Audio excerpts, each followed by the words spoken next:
بسم اللہ الرحمن الرحیم۔ السلام علیکم ورحمۃ اللہ وبرکاتہ۔ اللہ کے فضل و احسان سے قرآنی عربی کورس کا سلسلہ جاری ہے نور القرآن مرکز میں۔ تو یہ محض اللہ کی توفیق سے ہم چل رہے ہیں، ہمارا اس کے اندر کوئی کمال نہیں ہے۔ ہم نماز پڑھتے ہیں تو آخر میں جو صورتیں عام طور پہ تلاوت ہوتی ہیں اس کو سیکھ رہے ہیں۔ آج کا سبق ہے سورۃ الفیل۔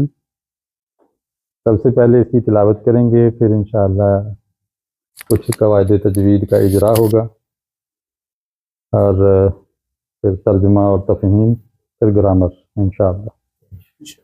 اعوذ باللہ من الشیطان الرجیم، أعوذ بالله من الشيطان الرجيم. بسم اللہ الرحمن الرحیم۔ بسم الله الرحمن الرحيم. ألم تر كيف ألم تر كيف فعل ربك فعل ربك بأصحاب الفيل بأصحاب الفيل.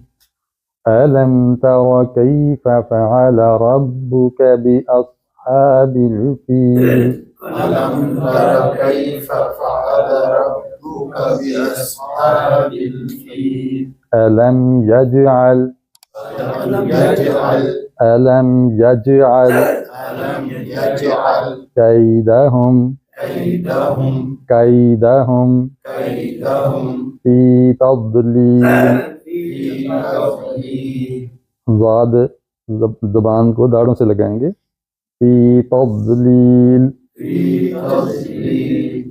ألم يجعل كيدهم في تضليل ألم يجعل كيدهم في تضليل. وأرسل، وأرسل را کو پر پڑھیں گے، پیچھے زبر آئی ہے، وأرسل عليهم عليهم طيرا أبابيل طيرا أبابيل. وأرسل عليهم طيرا أبابيل وأرسل عليهم طيرا أبابيل ترميهم ترميهم بحجارة بحجارة اگر رکیں گے تو بحجارة بحجارة بحجارة بحی، ہا کو حلق سے ادا کریں گے، بحجارة بحجارة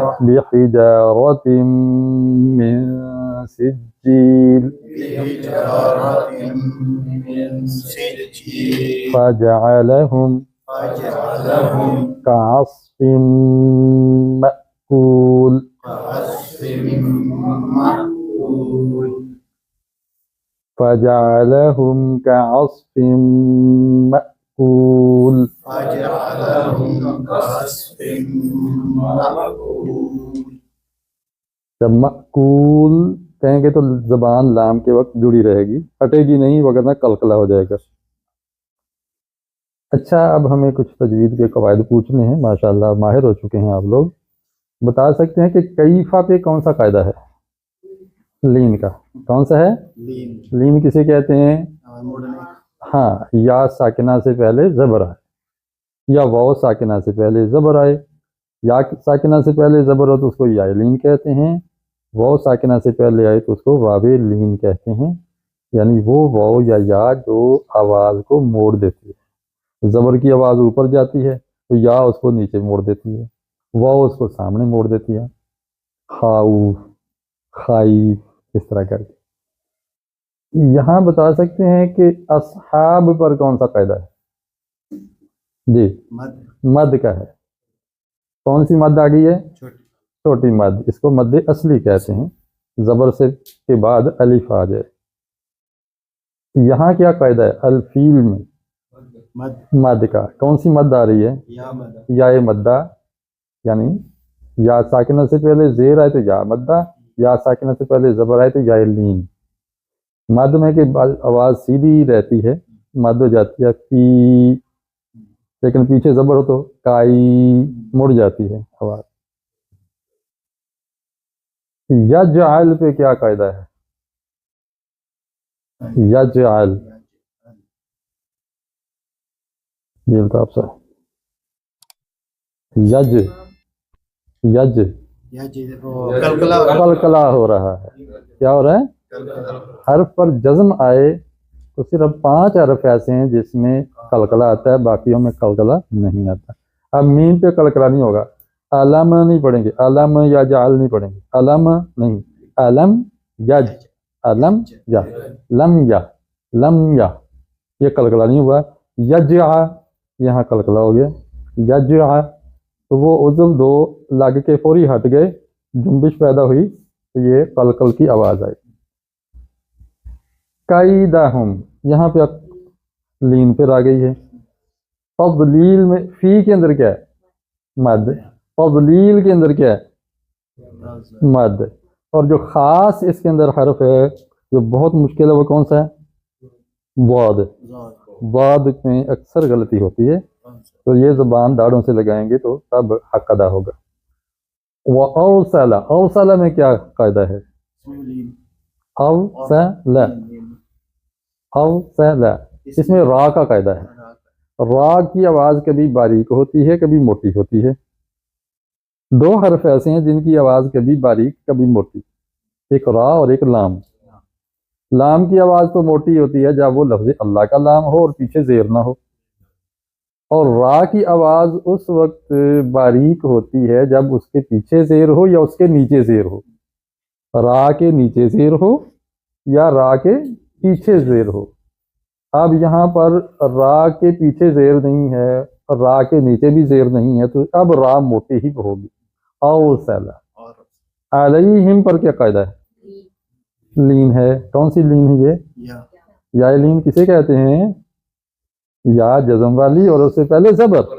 لین کا معنی مڑنا، نرم ہو جانا. فیرن پر کیا ہے؟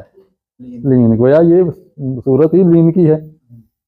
تو ابابیل پہ کتنی مدیں ہو رہی ہیں؟ 2. کون کون سی؟ ہاں، ایک با اور ایک بی. با اور بی. ترمیہم میں کیا قاعدہ ہے؟ کتنے قاعدے ہیں بتائیں؟ 2 ہیں. کتنے قاعدے ہیں؟ 2 ہیں. ایک را کا قاعدہ کہ آواز موٹی ہوگی یا باریک؟ موٹی ہوگی. کیوں؟ پیچھے زبر آ گئی ہے. تر نہیں پڑھیں گے، تو تر کی بجائے تو. تو کامران صاحب میہم پر کیا قاعدہ ہے؟ یا مدہ ہے. بحجارہ تمی، تمی پر کیا قاعدہ ہے؟ نہیں، وہ غنہ گنہ ہو رہا ہے. اب یہ گنہ کے ساتھ ایک اور چیز بھی ہو رہی ہے. شد کیوں آئی ہے؟ تنوین کے بعد 6 حرف ایسے ہیں جو آ جائیں تو شد آتی ہے. وہ ہے یرملون، یا، را، میم، لام، واو، نون، جس کا مجموعہ ہے. تو جب یہ یرملون میں سے یمون آ جائے تو پھر غنہ بھی ہوتا ہے. یا، میم، واو، نون آ جائے تو شد بھی آتی. شد کا مطلب ہے ادغام. گویا تنوین کی نون جو ہے وہ میم کے اندر مدغم ہو رہی ہے. تو ایک تو یہ ہو گیا. یہ ادغام مع الغنہ ایسے کہتے ہیں، یا ادغام بالغنہ. غنہ بھی ہوگا، ادغام بھی ہوگا. من سی، اس پہ کیا ہو رہا ہے؟ اخفا ہو رہا ہے. صرف 14 حروف نکال دو، باقی 15 آ جائیں تو وہ اخفا کے حروف ہیں. 14 میں سے 6 حروف حلقی، 6 حروف یرملون، 1 با اور 1 الف نکال دو. حمزہ ہے، عین خا، غین خا اور یرملون، یہ ہو گئے 12. 1 با ہو جائے تو اقلاب ہوتا ہے 13، اور 1 الف 14. 29 میں سے 14 نکالے 15، تو یہ 15 حروف اخفا میں سے ایک سین ہے. سجیل پہ کیا ہو رہا ہے؟ یا مدہ ہو رہی ہے. ماشاءاللہ. تو یا ساکنہ سے پہلے زیر آ گئی. میری طرف سے بھی ایک تھاپڑا لگا. شاباش. ہاں جی. فجعلہم، فجعلہم کعصف. کعصف پہ ذرا تھوڑا سا صاد میں غلطی عام طور پہ ہوتی ہے، اس پہ سین پڑ جاتے ہیں. کعصف، عصف کہہ جاتے ہیں. صا میں زبان ذرا تھکے گی. ہاں. کعصف. فم پہ کیا ہو رہا ہے؟ فم. ہاں ادغام ہو رہا ہے. دیکھو تنوین کے بعد میم آ گئی یہ نون میں سے, نون گیا. تو اب نون کی آواز اس کے اندر شامل ہوگی اور ناک سے ادا بھی ہو رہی ہے. ادغام میں تام ہو رہا ہے یا تام ہوتا ہے صرف دو حرفوں, ایک لام ایک را. اگر تام ہوتا تو میم نون سے اب ناک سے آواز نکلتی ہی نہ, بالکل نہیں نکلتی. جیسے ملا, مرا, میرا. ٹھیک ہے نا, مرا. تو یہاں تو فیما, دیکھو آواز لمبی ہو کے نکل رہی ہے, اس لیے یہاں ہو گیا غنہ بھی اور ادغام بھی ہو گیا. مأکول میں کتنی مدات ہیں؟ ایک مد ہے. تو یہ بھی نہیں ہے الف سے پہلے زبر آ گئی ہے, یہ جزم ہے. الف کے اوپر جزم آ جائے تو وہ الف نہیں ہوتا, وہ کیا ہوتا ہے حمزہ. اس لیے جھٹکا لگ رہا ہے, حمزے میں تو جھٹکا ہوتا ہے. ما, اس کو معقول کی بجائے مأکول پڑھتا ہے. تو الحمدللہ تجوید خاصی آپ کو یاد ہو گئی ہے الحمدللہ. اب آپ ایک دوسرے سے ذرا یہ صورت سن لیں.